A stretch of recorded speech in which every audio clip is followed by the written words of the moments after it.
Doctor साहब, अगर ज़्यादातर शराइत ईरान की मान ली जाती हैं, यूरेनियम की जो शर्त है या जो बाबुल जो जो ये सॉरी इसकी जो स्टेट ऑफ हरमुज़ या हरमूज़ जिसे कहते हैं, वहाँ पर वो अगर टोल टैक्स लगा लेता है, डीप फ्रीज एसेट्स उसके हो जाते हैं, डोंट यू थिंक कि ये 21st सेंचुरी की सबसे बड़ी खबर होगी डॉक्टर साहब?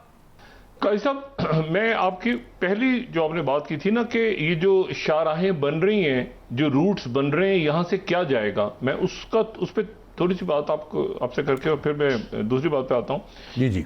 पहली बात तो ध्यान में रखें कि 5 सेंट्रल एशियन स्टेट्स हैं ना, 5, ठीक है, पांचों की 5 लैंडलॉक हैं, पांचों लैंडलॉक हैं, और उनमें से 2 जो हैं वो कैस्पियन सी के साथ उनके बॉर्डर्स हैं, ठीक है, लेकिन कैस्पियन सी जो है वो तो फिर उसका एक अलग सिलसिला है कि उसमें से अगर ट्रेड जानी है तो कॉकसस के थ्रू, और वो कैसे बाहर निकलेंगे जा, तो ये और एक जो रियासत है उज्बेकिस्तान, वो तो डबल लैंडलॉक है, यानी उसका पड़ोसी भी लैंडलॉक है, तो उनको जो है वो ओपन सी जो है ओशंस तक उनकी एक्सेस नहीं है। कैस्पियन को आप ओशन या मतलब उसको आप तिजारती रास्ता है, सच बड़ा तिजारती रास्ता ना समझें, तो तिजारत उनकी जो पूरी इंडियन ओशन से है वो सारी की सारी फिर इन्हीं रास्तों के थ्रू होगी, और उन तक भी होगी और आगे यूरोप तक भी होगी। तो ये जो रास्ते हैं, जो कॉरिडोर्स हैं, ये बहुत इंपॉर्टेंट।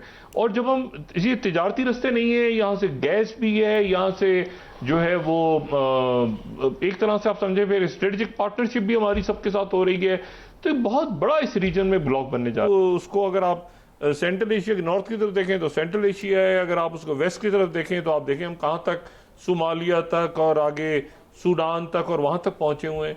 तो ये मेरा ख्याल है कि पाकिस्तान की इससे अच्छी, इससे उम्दा सफारतकारी और एक्सपेंशन कभी नहीं हुई। लेकिन सर जो ब्लॉक बन रहा है, ये तजारती ब्लॉक बन रहा है, इसमें जाहिर है चीन भी होगा, रूस भी होगा, सुपर ताकतें हैं, सुपर पावर हैं, क्या अमेरिका भी इसमें फायदा उठाएगा या अमेरिका अलग ब्लॉक बना कर बैठ नहीं, अमेरिका यहाँ है नहीं कहीं। अमेरिका दरमियान में उनका एक आज़रबाईजान और आर्मीनिया के दरमियान एक जो है वो जो जिंदगर कॉरिडोर के हवाले से जो प्रेसिडेंट ट्रंप ने नाम भी दिया था उसको, लेकिन ये ईरान में जो कुछ हुआ है पिछले दिनों, तो उसके बाद मेरा ख्याल है कि उसके वो काफ़ी हद तक दम इसलिए तोड़ गया कि प्रेसिडेंट ट्रंप ने दरमियान में ये कोशिश की कि आज़रबाईजान से बगावत हो ईरान के अंदर, तो आज़रबाईजान फिर आपको पता है बड़ा मोहतात हो गया था।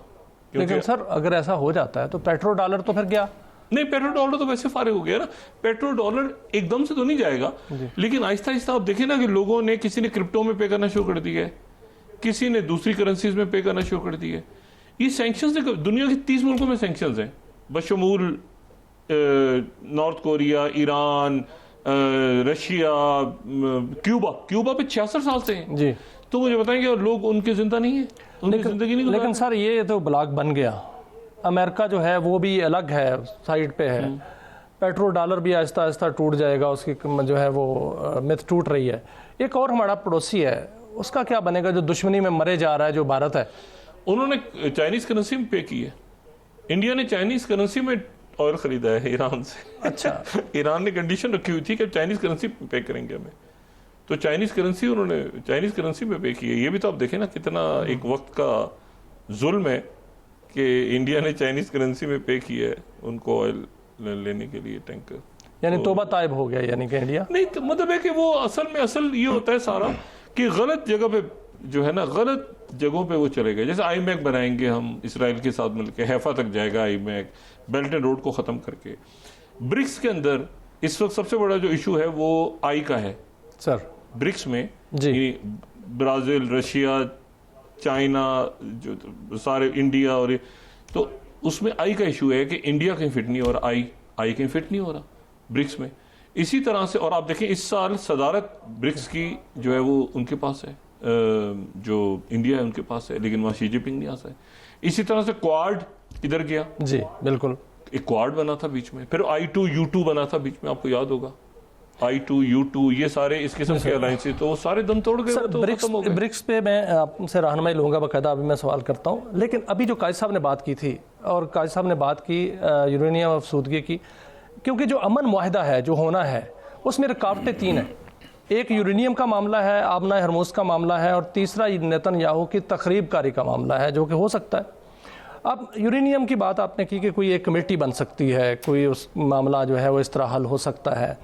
आबना हरमुज क्या अमेरिका जो है बज़ोर बाजू तो ताकत तो वो नहीं खिलवा सका, क्योंकि उन्होंने नाकाबंदी करके देख ली, उन्होंने जराल्ड फोर्ड और अब्राहम लिंकन वहाँ ला के देख लिया, वहाँ पर एक बहुत बड़े ईरान की ताकत को भी देख लिया उन्होंने, जो कि हज़ारों कश्तियाँ थी, जो खुद कार कश्तियाँ और ख़ुद कुछ कश्तियाँ हैं जिन पर मिसाइल फिट है, और बाकायदा ईरान ने अपनी जंगी तैयारी भी शुरू कर ली है, वो तो नहीं हो सका। अब अमन मुज़ाकरात अगर होते हैं, तीसरी बात है नेतन्याहू की तखरीबकारी, उसकी ज़मानत कौन देगा कि ईरान पर दोबारा हमला नहीं होगा, लुबनान पर हमला नहीं होगा, यमन पर हमला नहीं होगा? देखिए, मैं ये यूरेनियम पे 30 सेकंड में ओवर सिंप्लीफाई करके आपको केमिस्ट्री उसकी रिवाइज हम कर लेते हैं। जो यूरेनियम है वो हैवी मेटल है, यानी हैवी मेटल से मतलब ये है कि उसका जो एटम है और एटम के अंदर फिर जो न्यूक्लियस है उसमें 92 प्रोटॉन्स हैं जी, ये उसका एटॉमिक वेट हो गया, यानी 92। ठीक है, अब 92 उसका वेट हो गया।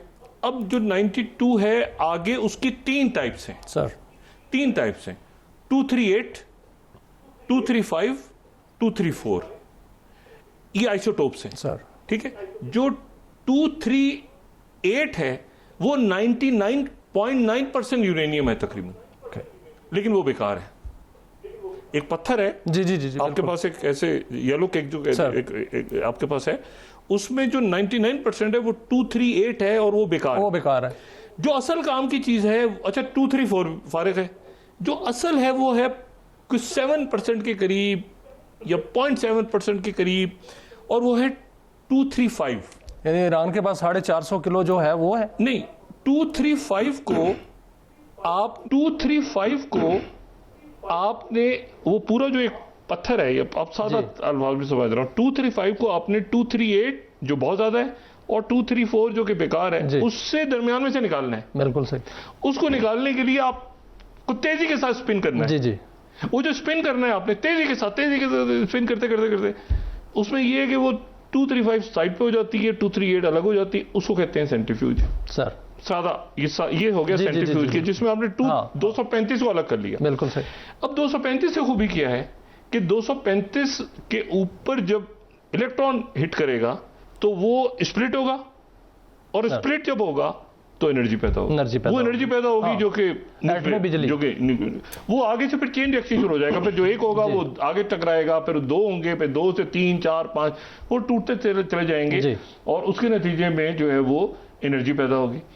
अब ये एनरिचमेंट है सर, यानी ये एनरिच यूरेनियम है जो कि 20% से ऊपर गया, 20% तक जाना इसका मुश्किल होता है, 20 से 60 तक जाना आसान होता है, और 60 से 90 तो ऐसे गया। अब उनके पास 60% है एनरिच्ड, बिल्कुल, तो 60 से वो तेजी के साथ जा सकते हैं। और 60 इसलिए हुआ कि इन्होंने JCPO खत्म कर दिया, ये ट्रम्प साहब ने जो 2015 वाला था। अब वो है हैंडल विद केयर। इनका ख्याल है कि बॉम्बिंग करके और ये उसके ऊपर गालिबन मामला जो तय होने जा रहे हैं वो इस तरह से होंगे कि IAEA के बगैर वो हो नहीं सकता। IAEA वाले पहले ही बात कर चुके हैं, वो एनरिच यूरेनियम के तो पास फटक नहीं सकता कोई। आप देखिए ना, आप एक्सरे के लिए जब जाते हैं जी बिल्कुल, तो आपने देखा कि कैसे वो कपड़े और अलग सारी चीज, CT स्कैन के लिए वो कहते हैं गाउन पहने। तो जहां इतनी रेडिएशन है, आपका ख्याल है कि वो आम लोग वहां जाके और यूरेनियम को उठा सकते हैं? बिल्कुल नहीं। वो तो खास किस्म की जगहों पे मौजूद है। वो उसके सेंट्रीफ्यूजेस कहाँ पे हैं, वो कैसे काम कर रहे हैं, वो कैसे उसको निकाला जाएगा, कैसे उसको कहाँ पे रखा जाएगा, कहाँ उसको डाइल्यूट किया जाएगा, ये वो सारे मामले टेक्निकल हैं।